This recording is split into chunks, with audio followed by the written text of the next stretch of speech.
Everyone, welcome to Nursing Chronicles YouTube channel. आज की इस वीडियो में हम अपकमिंग नॉर्सिट एग्जाम के लिए इमेज बेस्ड क्वेश्चन को सॉल्व करेंगे। आज की सीरीज का सबसे फर्स्ट क्वेश्चन है हमारा, identify the following procedure shown in the image. आपको यहाँ इमेज के अंदर जो प्रोसीजर दिया गया है उससे आइडेंटिफाई करना है कि यह कौन सा होगा। Option A endoscopy, option B bronchoscopy, option C colposcopy, option D proctoscopy. Right answer रहेगा हमारा यहाँ पर ऑप्शन ए एंडोस्कोपी। आप यहाँ पर देख सकते हैं जो इमेज है हमारा वो प्रोसीजर का है एंडोस्कोपी। चलिए अब हम जानते हैं कि क्या चीज होती है। एंडोस्कोपिक प्रोसीजर के अंदर क्या होता है, एक एंडोस्कोप को यूज में लिया जाता है। इसके द्वारा हम एग्जामिन करते हैं anterior of a hollow organ और cavity of the body.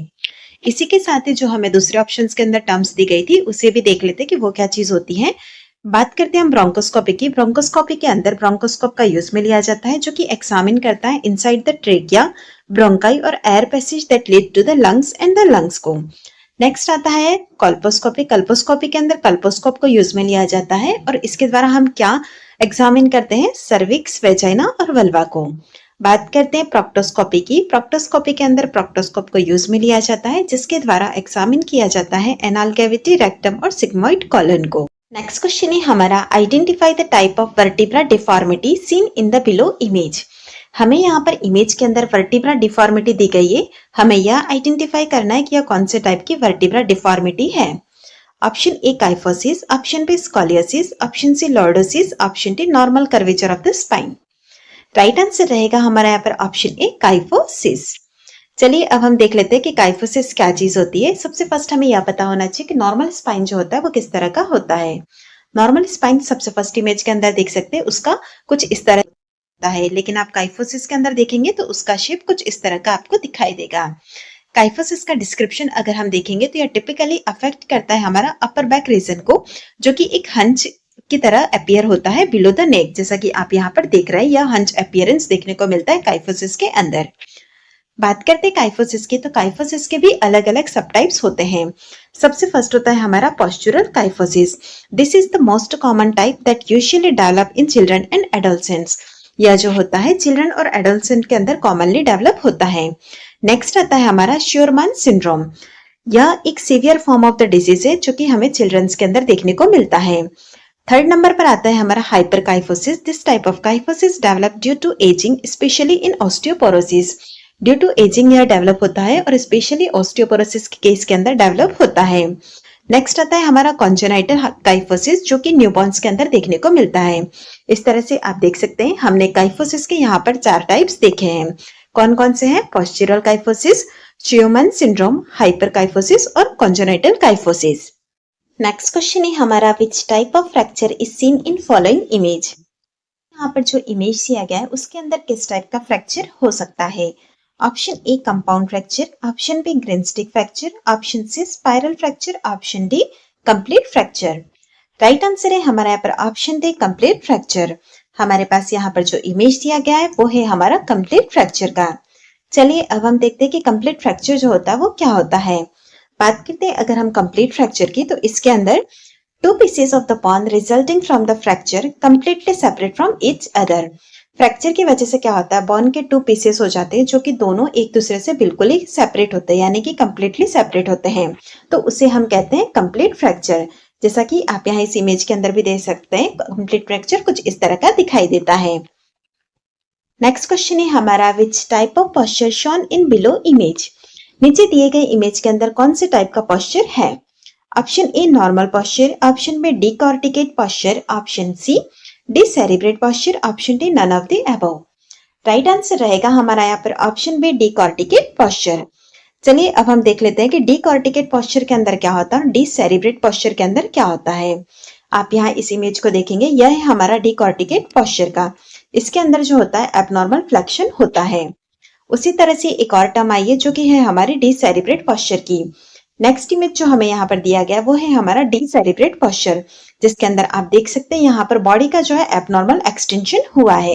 Next question है हमारा, identify the below x-ray image which congenital heart disorder is there.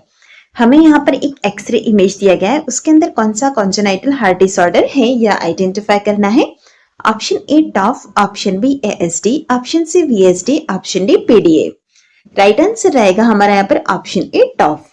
टॉफ यानी कि टेट्रालॉजी ऑफ फैलोट। अगर आप यहाँ पर एक्सरे को गौर से देखेंगे तो यहाँ पर जो इमेज बन रहा है हमारा एक्सरे के अंदर वो है हमारा बूट शेप्ड हार्ट। अगर हम बात करते हैं बूट शेप्ड हार्ट की तो यह हमें देखने को मिलता है टॉफ डिसीज कंडीशन के अंदर। इसी के साथ ही यह टॉफ डिसीज कंडीशन के अंदर क्लासिक साइन के तौर पे कंसीडर किया जाता है। अगर हम बात करते हैं टेट्रालॉजी ऑफ फैलोट की, आप यहाँ पर सबसे फर्स्ट देख सकते हैं यह है हमारा नॉर्मल हार्ट।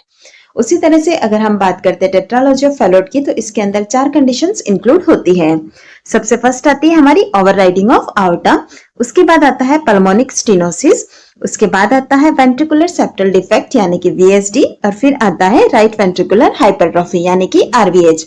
ये चारों ही डिसीज कंडीशन जो होती है टेट्रालॉजी ऑफ फैलोट के अंदर आती है। नेक्स्ट क्वेश्चन है हमारा identify the following image there is which type of placenta previa. हमें यहाँ पर जो इमेज दिया गया है उसमें कौन से टाइप का प्लेसेंटा प्रीविया है यह आइडेंटिफाई करना है। Option A low line placenta previa, option B partial placenta previa, option C complete placenta previa, option D marginal placenta previa. Right answer रहेगा हमारा यहाँ पर option C complete placenta previa. आप यहाँ पर इस इमेज को देख सकते हैं, यह है हमारा कंप्लीट प्लेसेंटा प्रीविया का। इसका आंसर देने के लिए सबसे फर्स्ट तो हमें यह पता होना चाहिए कि नॉर्मली जो हमारा प्लेसेंटा होता है वो कहाँ पर होता है। तो सबसे फर्स्ट हम देखेंगे this image shows a normal placental location with the placenta attached at the top of the uterus, जो कि आप सबसे फर्स्ट इमेज के अंदर देख रहे हैं। यहाँ पर हमारा जो प्लेसेंटा है वो टॉप ऑफ द यूट्रस पे अटैच्ड है, तो यह हमारा नॉर्मल कंडीशन है। इसी के साथ ही आप देखेंगे प्लेसेंटा प्रीविया का, और वो भी कंप्लीट प्लेसेंटा प्रीविया का, तो उसके अंदर क्या होगा, इमेज यहाँ पर हमें सेकंड वाला दिखा रहा है कि प्लेसेंटा कंप्लीटली कवर कर रहा है सर्विक्स को। नेक्स्ट क्वेश्चन है हमारा identify following instrument in the image.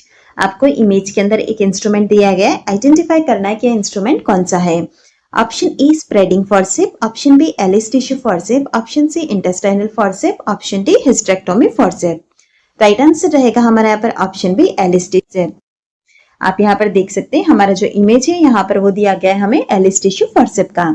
Alice tissue forceps का यूज जो होता है टिश्यू को ग्रास्प करने के लिए किया जाता है। इसी के साथ ही यह शॉर्ट और लॉन्ग दोनों साइज के अंदर अवेलेबल होता है। अगर आप इसको पास से देखेंगे तो यह कुछ इस तरह से दिखाई देता है, तो यह हमारा एलिस टिश्यू फॉर्सेप होगा। नेक्स्ट क्वेश्चन है हमारा identify following instrument in the image. अब हमें यहाँ पर भी एक दूसरा इमेज दिया गया, आइडेंटिफाई करना है कि इसके अंदर कौन सा इंस्ट्रूमेंट है। Option A Babcock forceps, option B ear forcep, option C gall bladder forcep, option D Allis tissue forcep. Right answer रहेगा हमारा यहाँ पर ऑप्शन ए बेबकॉक फॉर्सेप। इसको भी आप यहाँ फ्रंट से देखेंगे तो यह एलिस टिश्यू से थोड़ा सा डिफरेंस है, तो वो हमारा बेबकॉक फॉर्सेप कहलाता है। अगर हम बात करते हैं बेबकॉक फॉर्सेप के यूज की, तो यह डेलिकेट टिश्यू को ग्रास्प करने में करते हैं। यह भी एलिस टिश्यू फॉर्सेप की तरह शॉर्ट और लॉन्ग दोनों ही साइज के अंदर अवेलेबल होता है। इन द इमेज, हमें यहाँ पर जो इमेज दिया गया है उसके अंदर कौन सा इंस्ट्रूमेंट है। Option A vulsellum, option B Babcock forceps, option C sponge holding forceps, option D artery forceps. Right answer रहेगा हमारा यहाँ पर option C sponge holding forceps. Sponge holding forceps का use to hold and manipulate surgical sponge during procedures में करते हैं। अब हम देख लेते हैं स्पंज होल्डिंग फॉर्सेप जो होता है वो अलग अलग टाइप का होता है। सबसे फर्स्ट हम देखेंगे यहाँ पर ये एक होता है स्ट्रेट स्मूथ जोस, उसके बाद कर्व्ड स्मूथ जोस वाला होता है, उसके बाद आता है स्ट्रेट सेरेटेड जोस, मतलब कि यहाँ पर लाइनिंग्स होती हैं। उसके बाद आता है कर्व्ड सेरेटेड जोस। तो इस तरह से हमें 4 अलग अलग टाइप स्पंज होल्डिंग फॉर्सेप के देखने को मिलते हैं। नेक्स्ट क्वेश्चन है हमारा identify following instrument in the image. यहाँ पर जो हमें इमेज दिया गया है वो कौन सा है। Option A microsurgery forceps, option B Backhaus towel clip, option C Kocher forceps, option D nasal forceps. Right answer रहेगा हमारा यहाँ पर ऑप्शन बी। हमें यहाँ पर जो इमेज दिया गया है वो है हमारा बैकहॉस टॉवेल क्लिप। अगर हम बात करते हैं इस टॉवेल क्लिप की, तो हम इस टॉवेल क्लिप को टॉवेल क्लैंप भी कहते हैं। इसका use during surgical procedure, surgical towel या फिर ड्रेप को सिक्योर करने के लिए किया जाता है। नेक्स्ट क्वेश्चन है हमारा identify following instrument in the image. हमें यहाँ पर जो इंस्ट्रूमेंट दिया गया है वो कौन सा है उसे आइडेंटिफाई करना है। Option A tenaculum forceps, option B needle holder, option C sterilizer forceps, option D suture cutting scissor. Right answer रहेगा हमारा यहाँ पर ऑप्शन बी निडल होल्डर। आप इस इमेज को ध्यान से देखेंगे, यह इमेज जो है हमारा वो है निडल होल्डर का। सुचरिंग करते वक्त सुचर्स को निडल की को होल्ड करने के लिए हम निडल होल्डर का यूज में लेते हैं। नेक्स्ट क्वेश्चन है हमारा identify following instrument in the image. Option A intestinal forcep, option B artery forcep, option C ovum forcep, option D skin hook. Right answer रहेगा हमारा यहाँ पर ऑप्शन डी स्किन हुक। अगर आप इस इमेज को देखेंगे तो यह इमेज हमें दिया गया है स्किन हुक का। स्किन हुक के यूज की अगर हम बात करते थे, स्किन एजेस को जेंटली रिट्रैक्ट या मैनिपुलेट या फिर एक्सपोज करने के लिए किया जाता है। स्किन हुक का ज्यादातर यूज कॉस्मेटिक सर्जरी या फिर डर्मेटोलॉजिकल प्रोसीजर के अंदर करते हैं। नेक्स्ट क्वेश्चन है हमारा identify following instrument in the image. हमें यहाँ पर जो इमेज दिया गया है उसके अंदर कौन सा इंस्ट्रूमेंट है उसे आइडेंटिफाई करना है। Option A thumb forcep, option B iris straight scissor, option C needle holder, option D sponge holding forceps. Right answer रहेगा हमारा यहाँ पर option B iris straight scissor. Iris straight scissor एक टाइप की सर्जिकल सीजर होती है जो कि ऑप्थेल्मिक प्रोसीजर या फिर माइक्रो सर्जिकल प्रोसीजर के अंदर यूज में ली जाती है।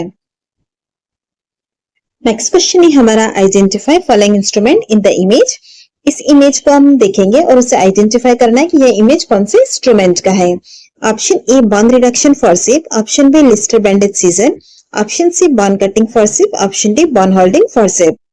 राइट आंसर है हमारा यहाँ पर option B Lister bandage scissor. Lister bandage scissor को बैंडेज या फिर ड्रेसिंग को रिमूव करने में करते हैं। इसका जो प्रॉप टिप होता है वो ब्लंट होता है जिससे अंडर द बैंडेज इंसर्ट कर सकते हैं और यह रिलेटिवली सेफ्टी भी प्रोवाइड करता है।